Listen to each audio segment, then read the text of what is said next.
Got it, got it.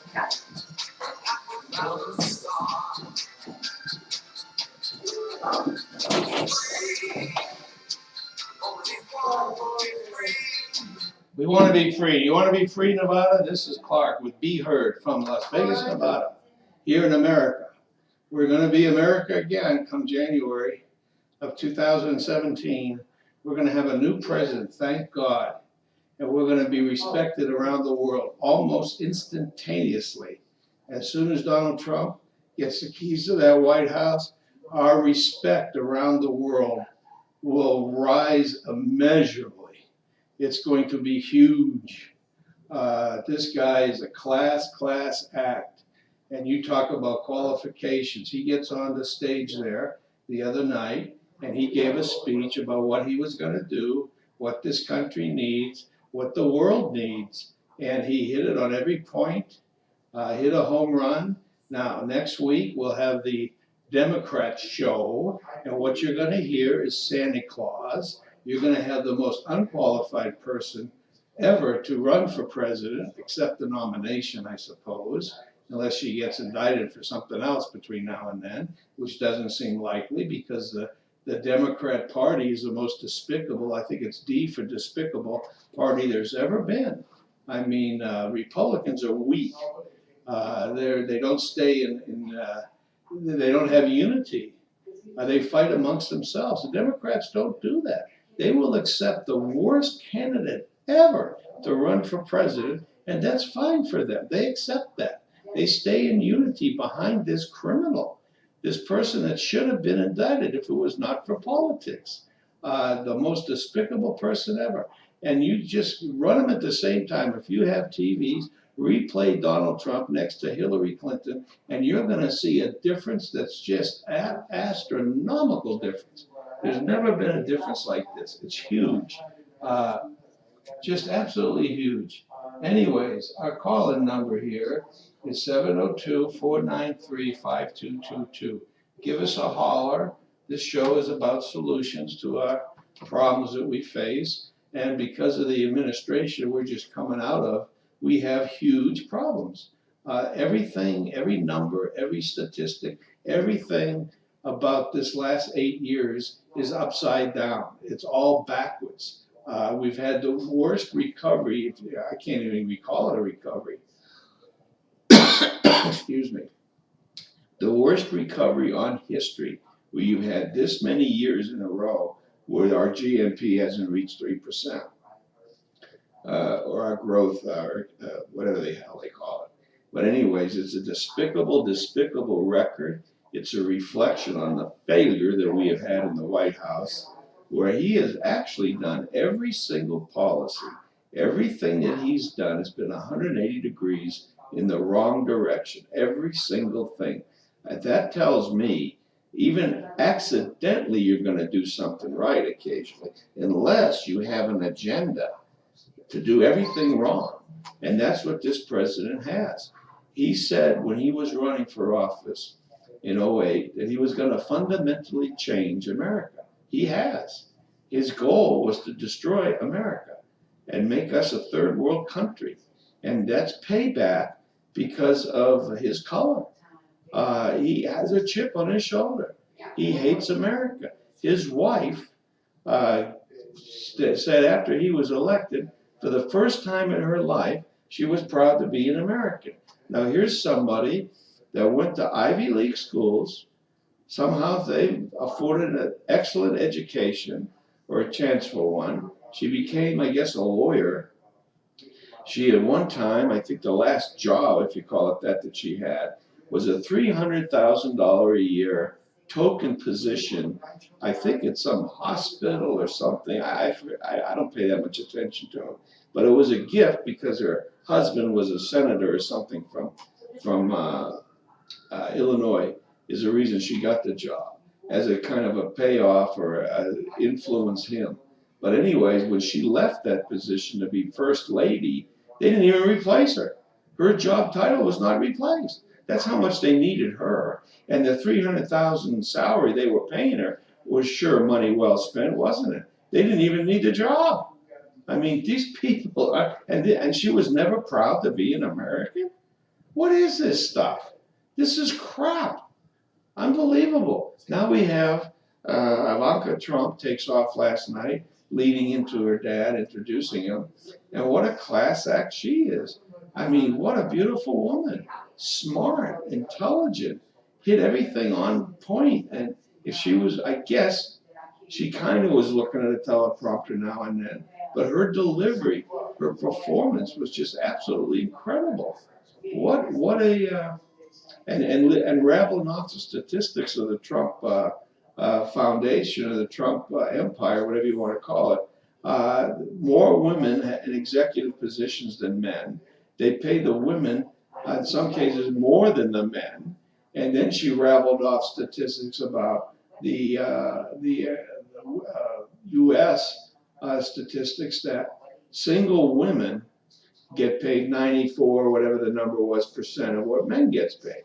So it's not a real inequality to get, focused on about the disparity in women wages of single women to men in the workforce. The real disparity of something like 70% of the wage comes from mothers. Working mothers get 77, 73, something like that percent of what men get. So what Ivanka pointed out last night was it's not a disparity in the wage for women per se. It's not a gender issue. It's a motherhood issue.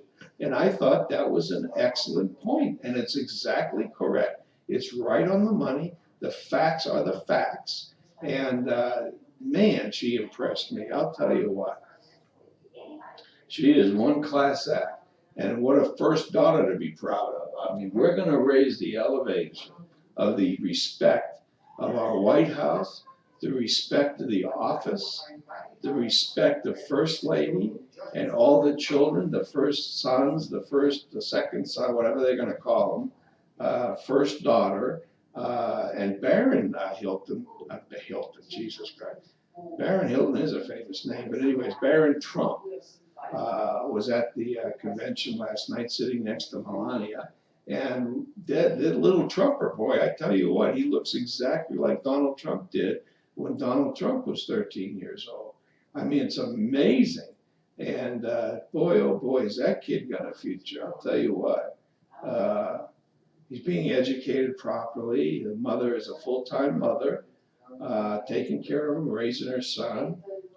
His mother speaks like 5 to 7 languages. I lose count. When you get over 4 or 5, you tend to lose count of how many languages you speak. I think after you learn a language or two, the next one becomes easier and easier and easier. And when you get up around 5 or 6, I know some people that work at these hotels and stuff that speak, Christ, out of 20 languages. Of course, that's very valuable to a hotel because they get a diversity of clientele from all over the world, being Las Vegas. And that's very valuable. You can walk in about any hotel and get a job if you as lingual as that is, because they always need. I remember when I worked at the Dunes, we were always calling for translators, and we had people at the hotel that knew a lot of languages, so you always had somebody you could call. But anyways, getting back to the speech last night, and then Donald Trump comes on, and man, oh man, I was watching because the pundits, these talking heads or whatever the hell they are, they all had these theories that Trump's got a real hard job last night because he's going to use a teleprompter. And when you're before a large audience, that audience, the live audience, was 30-something thousand people, I think, last night.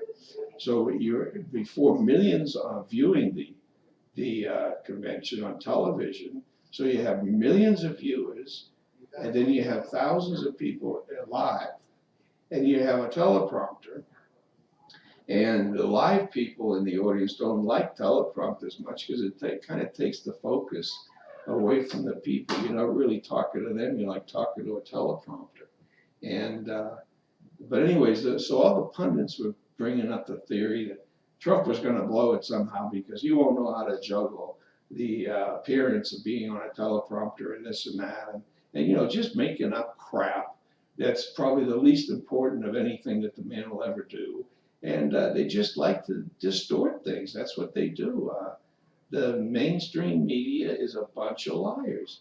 They're just as despicable as the Liberal Party is. They just will not tell the truth about a conservative. And, when you win an argument with a Democrat and they have nothing further to say because you've beaten them on every point and every fact, they'll start calling you names like a racist or this or that, or a sexist, or all these titles they throw around at will, and they don't mean anything, and they're not applicable. They don't apply. You win the argument when they start calling you names. And mainstream media has called Donald Trump every name in the book. They've lied about it. They've distorted it. And this is what they are. And if a liberal or a Democrat or mainstream media tells you something, being in Las Vegas, whatever they told you, you can run to the betting window and bet the opposite. You'll win. You'll be in the collection window a lot because everything they say is a lie. You can see which way they're going. You bet the opposite and you'll be right on the money every single time. What a despicable country we've become. And the reason that we've become this, the solution that's our number one solution that's been called in, is to get rid of the parties. What do the political parties do for us? Our founding fathers actually warned us about political parties. They didn't mention them in the Constitution, so they probably figured without it being in the Constitution, we wouldn't get suckered with them.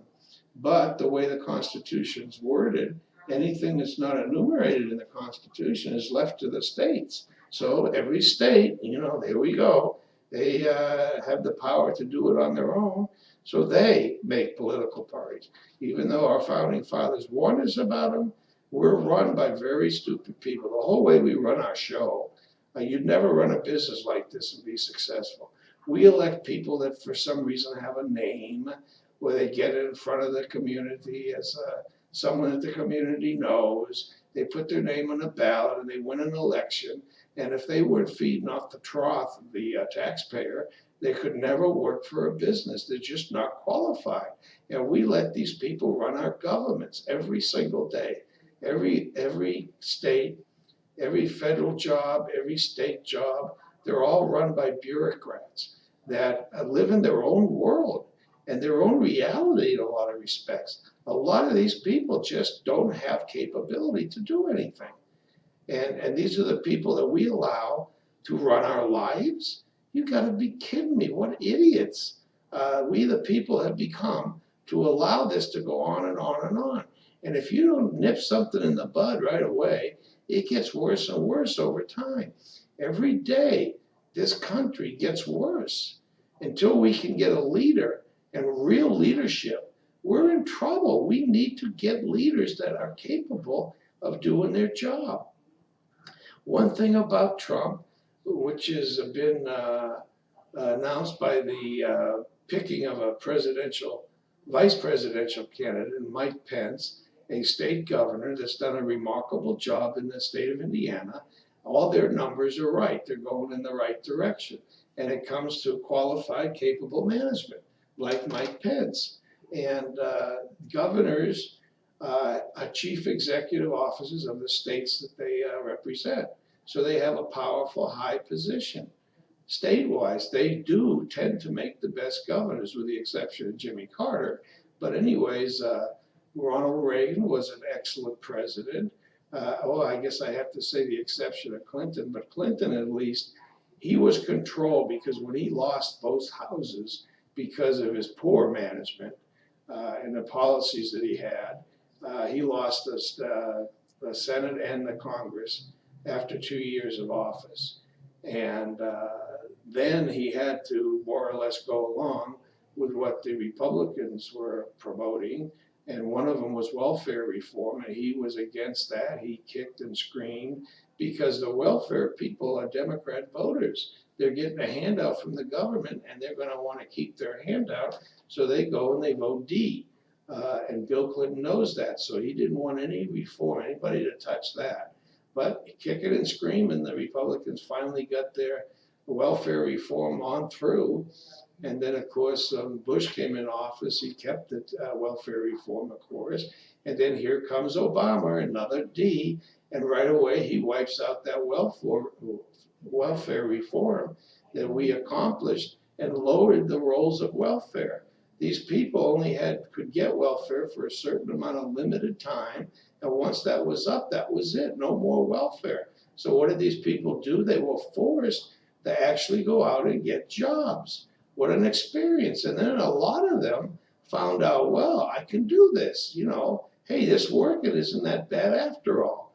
You get the camaraderie with your coworkers, you get to, whatever your job is, you kind of are accomplishing something. Maybe at the end of the day, you feel that you've actually done something instead of, watching reruns of Oprah Winfrey. At any rate, so a lot of these former welfare recipients never went back on welfare when Obama got in the White House and changed everything around the way you could get welfare again. I guess unlimited amount of welfare. A lot of these people never signed back up for welfare. They learned how to work. They found out that was the better way to go. More respect they had, and they kept working. But of course, Obama's policies, on the other hand, have thrown a lot of people out of work. There's 95 million people that are seeking jobs. How that equates to a 4.7% unemployment rate is one of those Washington mysteries because it's not true. It's a complete fabrication. It's a phony number to make Obama look good. He's a liar. Everything about him is wrong, the wrong direction. Take Cuba, for example. What in the hell has he done to Cuba? Why are what? We should have had a total embargo on Cuba, nothing in, nothing out. And then instead of this thing that we're doing with them that lasted 50 years and just depressed the people of Cuba further, the average wage in Cuba is $20 a month. So that's your socialism working for you. But, what is offer the United States? What do these refugees that we're allowing into this country that Hillary Clinton wants to 150%? What are these refugees going to bring to the shores of the United States in the form of productivity or anything? Create something? Are they doctors and professionals? No, they're nobodies. They have no money. A lot of them don't even have documentation. Of course, some terrorists, so they throw all their documentation away before they come over the border because they just come in undocumented, and that's the way that hides their background, so no one can vet them. But these are the types of policies that liberals put forth. These liberals are detrimental to America and our freedom, our liberty. They're detrimental.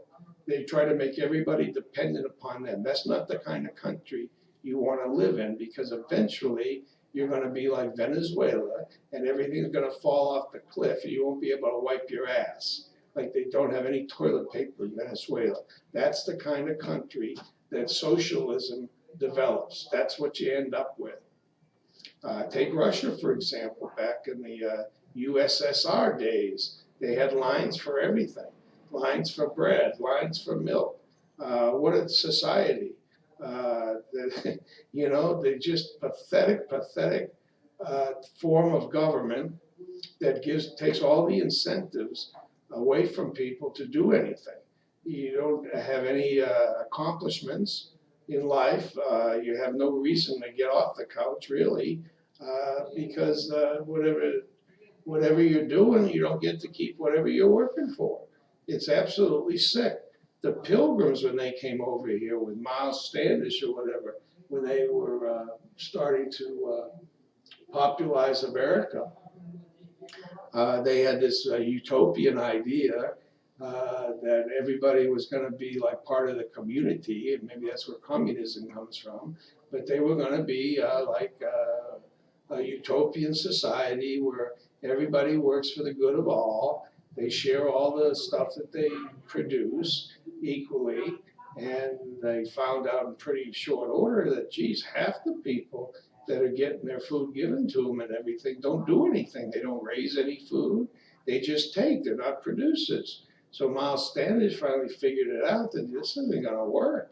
You can't have half the people not working and the other half being taken advantage of. So they ended up dividing up the land to where you could grow crops, and they gave the land to the Smiths and the Joneses, and they split everything up, and then you had to take care of yourself. So that's what created capitalism. These pilgrims learned that in taking care of themselves, they could produce for themselves. Excuse me, wouldn't have to share and share alike. And then they had incentives to do things the best way they could. And they created efficiencies. And they ended up making more than they could use themselves. So they learned, hey, you can barter this stuff off and you can trade somebody for something that they do. You can trade for something that you do for it. And that made the capitalism. And people would come over, follow the pilgrims, see the way things were going over here in America, and said, hey, you know what, this is a pretty good idea.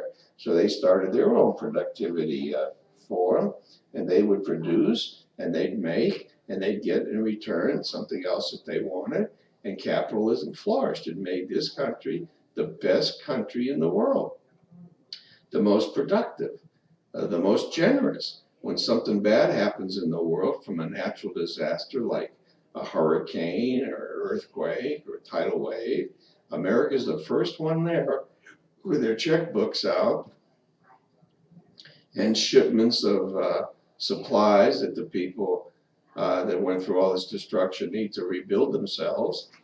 And we're the first one there. And this is the way America became the strongest country in the world. And this is how we developed into being the leader of the world with the best standard of living. And this has created a great, great country. And then here along comes Obama to fundamentally change America. And he's gone the wrong way. 180-degree turn in the wrong direction. How this community organizer, his claim to fame, a community organizer, which is nothing more than a rebel rouser. They create problems and then they run on a ticket that they can straighten out the problems and correct them. Of course, they never do. They just make more problems. Their thing that they're selling are problems, and they create them and then they try to fix them, but they don't ever fix them because they'd be fixing the problems they solve. They can't even do that half the time or ever, and they don't even try. They love problems. They love turmoil. They're divisive. They try to divide the people. Divide and conquer. Remember that old phraseology? Well, it's very apropos to the way the Democrats run their lives and try to run our lives. They try to divide us. All the disruption that's going on in the country right now comes from division. Obama is dividing us in a despicable way even. There's seems to be a war going on with our police. Police are getting shot. For God's sakes, do we think, you people out there, you snipers, your destruction, you're trying to destroy America. What are you going to do in this war when you don't have the police to protect you? What are you going to do? You're going to get killed. What a policy. I mean, this is the worst president. How can you be the leader of this country and you have people marching in your streets and pigs in a blanket, frying like bacon? What do we want now? Dead cops now. How? And the president doesn't say anything about it. Doesn't go on TV and calm the people down and say, wait a minute, we can't be marching down streets trying to kill our police. That's not a society that we want any part of. We have the police for a reason. Now, sometimes you have a few bad apples in any barrel, and we have to have policies in place that help weed out the bad apples. You can't just support, if you're part of the camaraderie, you're a fellow police officer. They seem to have an attitude that they support each other. When you have a bad apple, you should have the tenacity to get rid of that bad apple, because a bad apple spoils the whole barrel, and it's not productive to allow someone that's doing bad things to continue. And then you have these other little wrinkles in there, like the police union. which is another despicable type thing that should be outlawed, are unions, and we don't need them anymore. Back in the days when you had these slave drivers or whatever, these industry barons that would pay people as little as possible, don't give them any benefits. In other words, get your product made as cheaply as you can so you can make more profit. And by paying your people less, well, I guess you needed the unions to come along and get collectively some power against these industrial barons that made their day a little tougher. They had to negotiate to keep their help. They had to negotiate with the union. So they had very fundamental, basic principles that were needed at a certain time in our history. Well, those days are long gone. Everything now is very, very competitive. And people can go work about any place that'll hire them. So there's a need for workers and good workers. And if you don't pay the right price, you don't get any workers. So, there's a lot of variety out there now. There's a lot of opportunities for people. And the day of the unions, I think, are numbered. They've become extortionists, more or less, where they take your money from you in the form of these dues. And then what do they do with a lot of their money? They support liberal agendas, which is no good for the workers either. So they've really become a destructive force. And if you're a conservative, you tend to lean that way, where you want to be productive, you want to take care of yourself, you don't want a handout from the government, you want less government, lower taxation, and all the things that make sense. Why should the dues that you pay to your union, if you belong to one, in some places you have to have your job, you have to belong to a union. That's another despicable thing that they get run through with their lobby efforts and so forth. But anyways, if you're the type that wants conservative ideas supported, why should part of your dues money go to support these liberal candidates? It's just a despicable, illegal thing to be done. We have to shape up America. We have to put the stuff that no longer has usefulness and get rid of it. Things change in the world. We evolve into whatever. And we don't need to be doing things the old way. And the unions is a perfect example of you gave them power. They had power. Now their days are numbered because their power is no longer needed, so you don't need them. But they'll give it up. They'll fight and kick and scream and do whatever they can to try to stay in power. And why would the police, a government organization, why do they have a union? I understand the necessity of the unions back in the industrial baron days, but being a government, why would you allow a union to come into the government that the government would have to negotiate over the government employees that they hire through a union? This makes no sense to me. Why should the government subject themselves to that? It's big BS. And the government has enough problems with the way they do things. They don't need unions in the mix, making things tougher. The whole way that the government's run, you could never have a business successful, ever, if you ran your business the way the government runs the government. They're unqualified people, and they have a two-party system. So half of your business that you're trying to create and make productive, half of your employees are against the other half. So anytime employee, let's call them D's and R's, employee D wants to do something, employee R is going to oppose it. So nothing's going to get done in your business productively. It's just going to be turmoil like our government is. How do we run our government in this fashion?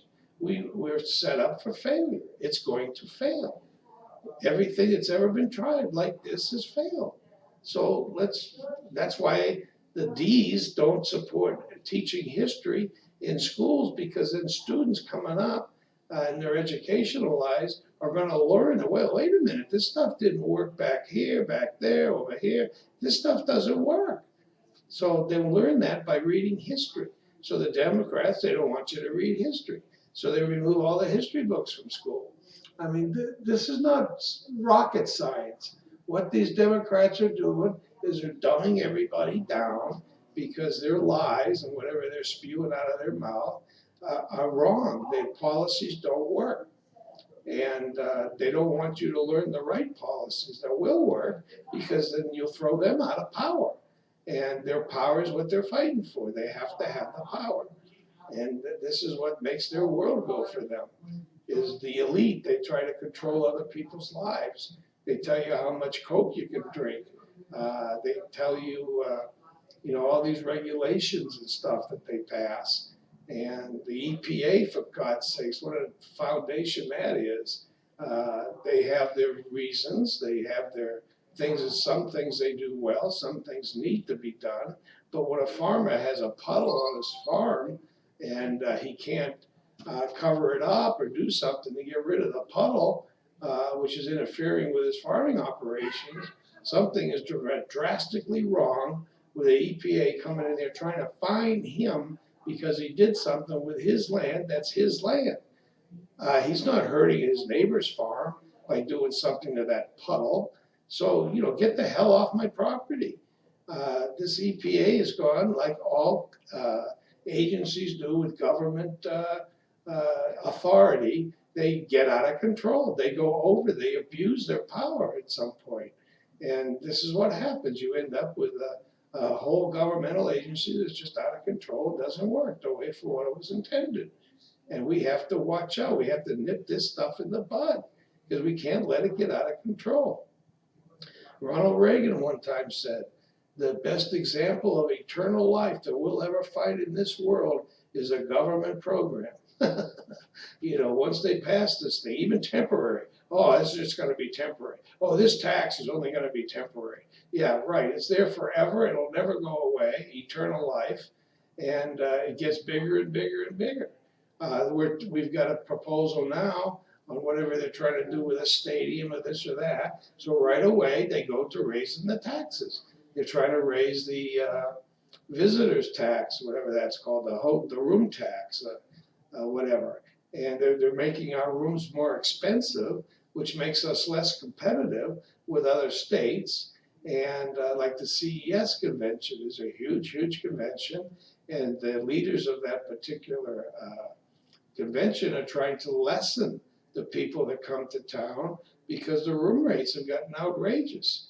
And now I think their next meeting in January of 17, for whatever reason, is a Thursday, Friday, Saturday, and Sunday on a weekend. So the rates are going to be, higher again.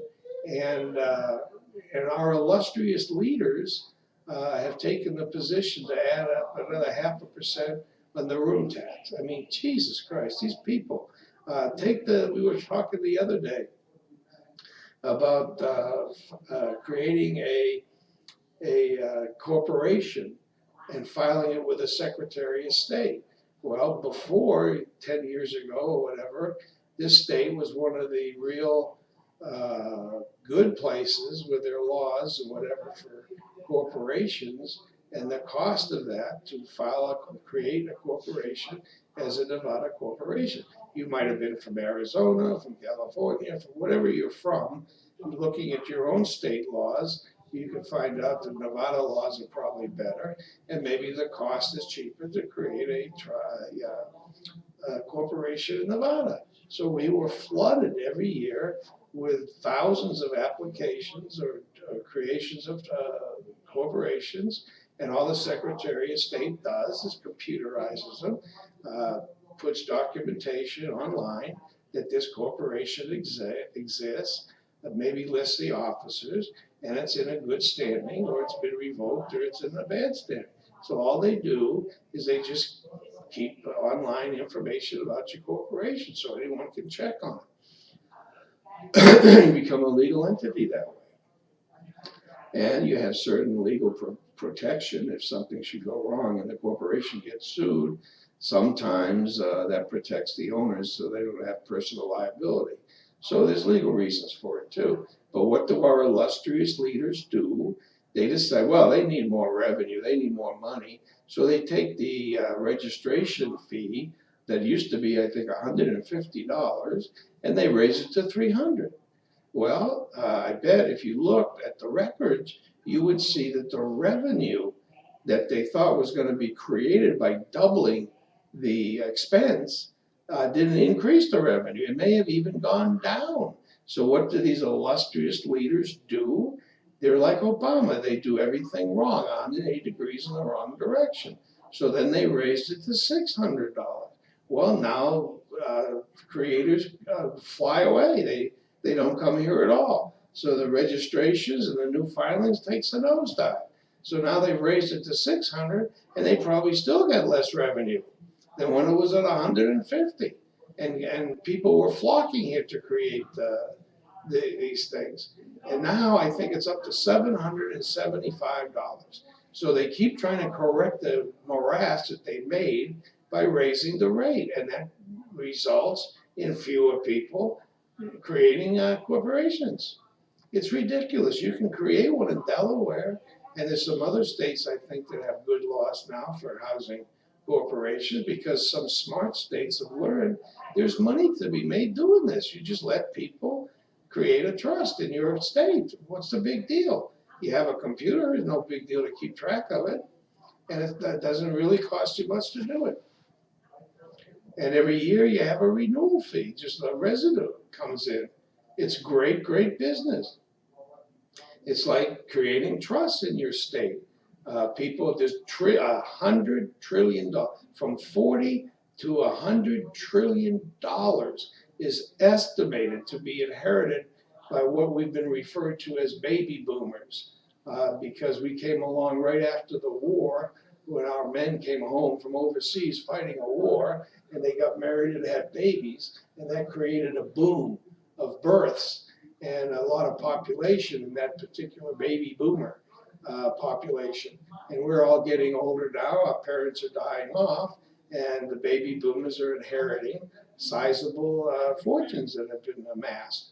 And it's estimated between 40 and $100 trillion.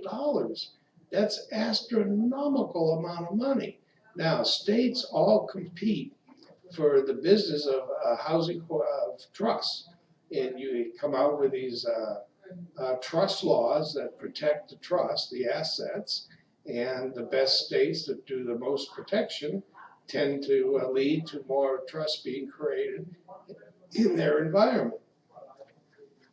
And some people, for years, because trust laws were evolving into better and better and more protection, prior to that, to be 100% protected, some wealthy families in particular would use offshore trusts. They would keep their assets outside of the United States because they couldn't trust the United States. And they did that, and they had good purpose for doing that too, because you can't trust the United States. We've done some testing, and there's a company out of Washington, D.C. that rates the states and their integrity every year and gives grades like a report card on the various states as they compare one to another. And they rate them. And last year's report card had Nevada with an F for judicial integrity. So if you don't have a judiciary and you're thinking of housing a legal enterprise or a legal relationship is what a trust is, a relationship between a trustee and the beneficiaries, where the trustee holds title to whatever the assets are, and he has the authority to do what the trust instructions were. They have to follow whatever in the trust document, but they're actually in charge of holding on to the money, if it is that, or a house, or what have you, for the benefit of the beneficiaries. And whatever the trust says, the trustee has to do. But here's the but, okay? There's laws in this country, and trust law has been around forever. It's been around for hundreds and hundreds of years. When you were a Roman soldier, you went off to war or whatever, you didn't know if you were going to come back. So if you had some assets, you would appoint a trustee, someone you trusted, therefore the word trustee, and you would title your property and whatever assets you had into the name of this trustee with instructions that if you don't come back, if you come back, he gives everything back to you. If you don't come back, there's instructions of who to give what to. And the trustee is supposed to, by law, follow the instructions of that trust direction. That's the founding of trust. And the principle as it relates to legal stuff, a trust is a relationship between a trustee and the beneficiaries. A trust is not an entity. You can't sue a trust. And if a trust gets sued, let's say you have a home, somebody trips and falls on a home, so they end up suing the trust for damages. They can't legally sue the trust. They have to sue the trustee as a trustee of the trust. That you can do because that's a person. And his responsibility is to protect the trust and protect the beneficiary. So he would have to take up the cause and try to defeat the lawsuit if possible. So that's his goal, that's his duty. He has to protect the trust from inalienable attacks. And he has to defeat them. And in doing so, uh, a third-party lawsuit, if they prevail and they win, then the trust may be responsible to pay that lawsuit, if it's not a spendthrift trust. Now, if the creator of that particular document, that trust document, put a clause in there with stipulations that the beneficiary shares or whatever they're going to end up inheriting it someday, it's an anticipation that they're going to inherit this stuff, or expectation has been referred to too. The theory behind all trust law is that you can't sue a beneficiary about an asset that they may get someday in anticipation. You can't sue somebody for something they don't have yet. So this is the whole theory, and this is where the protection element comes in a trust. Uh, you don't have anything, so you can't be sued. You can't run down to the car dealership and tell the seller that you're going to inherit some money someday and you want to buy this car on credit because someday you're going to get this money. They'll say, well, come back when you get the money because you don't have anything right now. So that's the basis behind trust law. Now, trust law, and like Nevada purports themselves to be the greatest state in the country to house a trust in. That's what they sell. That's what they're promoting. And trusts are competitive. States are competitive when it comes to trust because trust law is done by the state. The federal government doesn't have anything to do with trust. Matter of fact, they have what they call a probate exception, that they can't be involved in any trust issues. They just, it's not their purview. So the states control the trust, and any state that interferes with another state's trust law is trespassing on that state's sovereignty. So this are the laws. Now, in Nevada, they're promoting that they're the best state in the union. That's fraud. If they're not the best state in the union, they're promoting a fraud.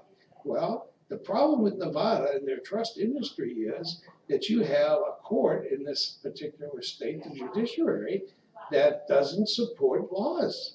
So if you can't rely upon trust law for protection and you're housing a trust, creating a trust here in Nevada, you're kidding yourself because you don't have any protection at all. Because a judge, whether he's right or wrong, or doing things unconstitutionally, all that being said, what do you do when a court makes an invalid, illegal, void ruling?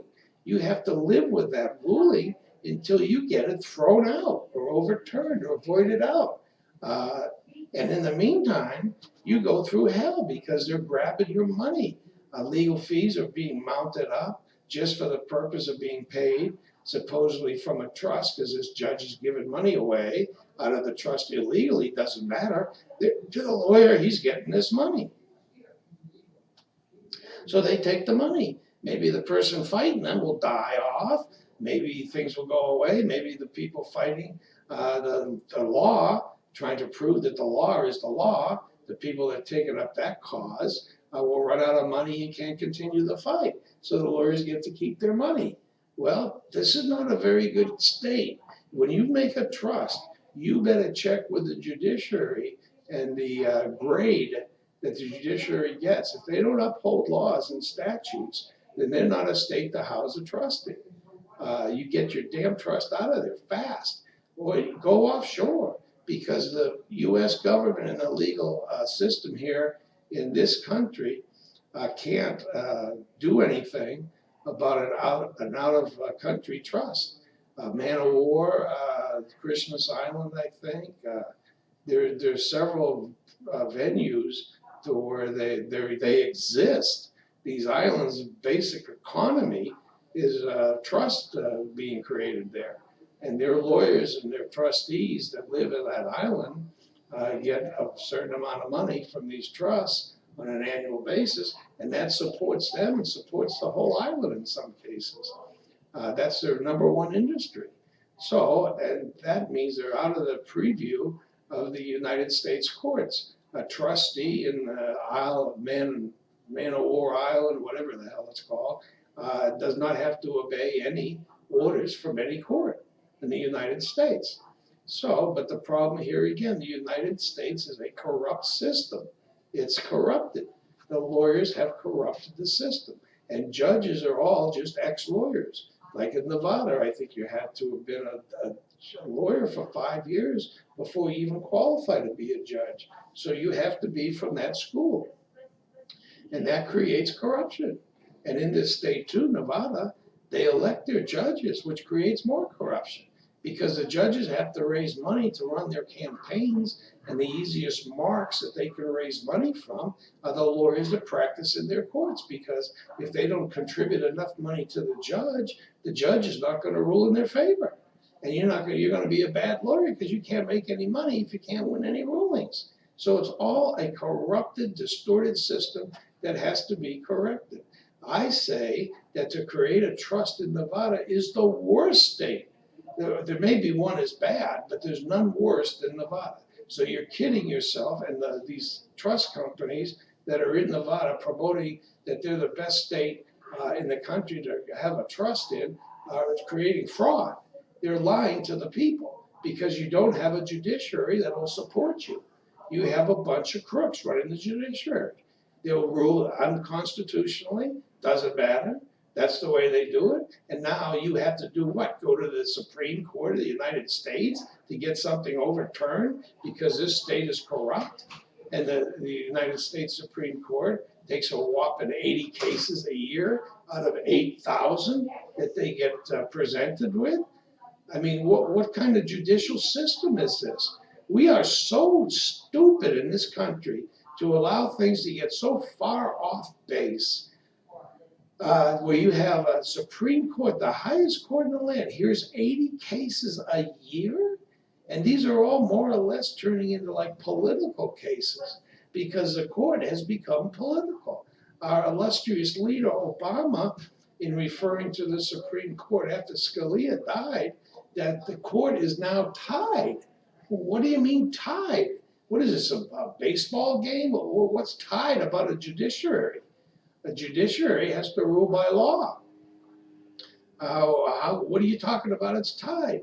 Well, I know what he's talking about. There's half the court is appointed by liberal presidents, and the other half was appointed by conservative. So these judges have political leanings, either liberally or conservative. So that's what Obama's talking about. The court's half liberal and half conservative, so it's tied.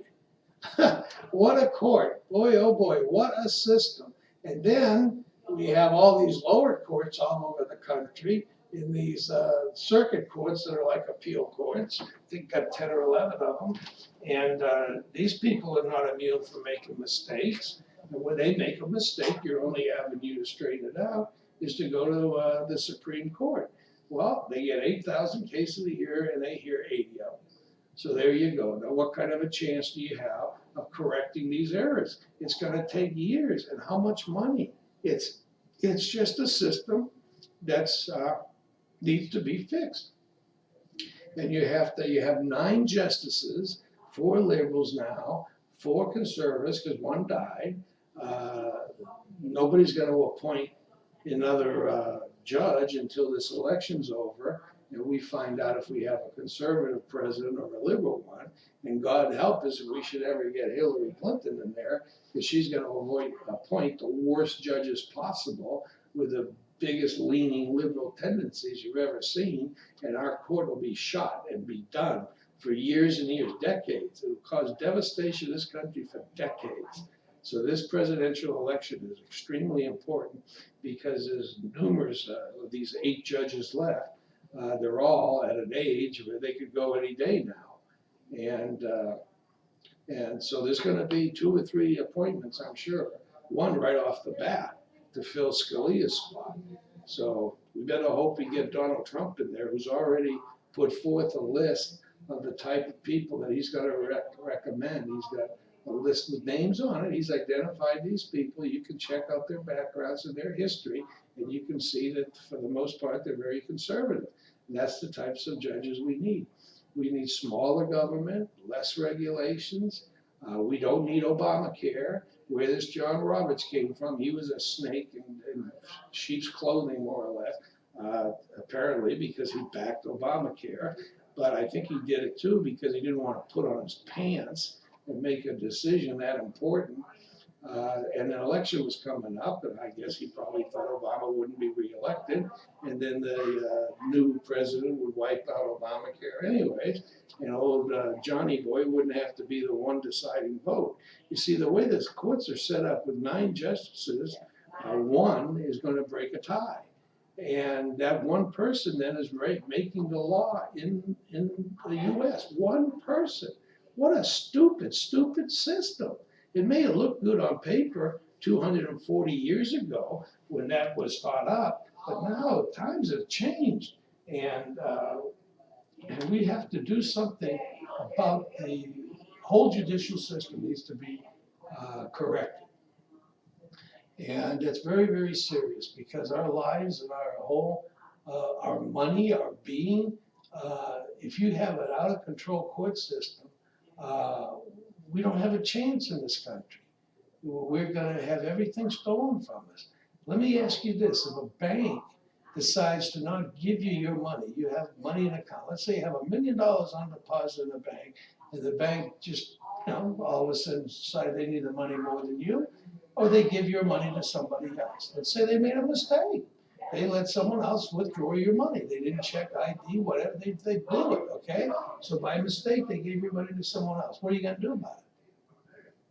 All your money's gone. What are you gonna fight this deal with? They got all your money. Well, how are you gonna take care of this? The bank just won't do anything. You go to court, you try to file a case pro se. You're not gonna win because the judges aren't gonna pay any attention to a pro se litigant. They don't like pro se litigants because pro se litigants tend to know the law, read the law, and want the law upheld, but that's not the judge's goal. That's not his agenda. His agenda is to pay all the lawyers. Well, you're not a lawyer, so he can't pay you. He doesn't want to pay you. He wants to pay the lawyers. And you're fighting him, telling him he can't pay these lawyers. So you become the antagonist in front of the judge because why? You want the law upheld. And the judges can't do that because that's against their agenda. How are they going to get reelected if they can't raise money? And they can't raise money to be reelected from a pro se litigant. So you're on the losing end. You're going to lose. So there's no justice in this world anymore. Not in the United States. It's been hijacked by lawyers and judges.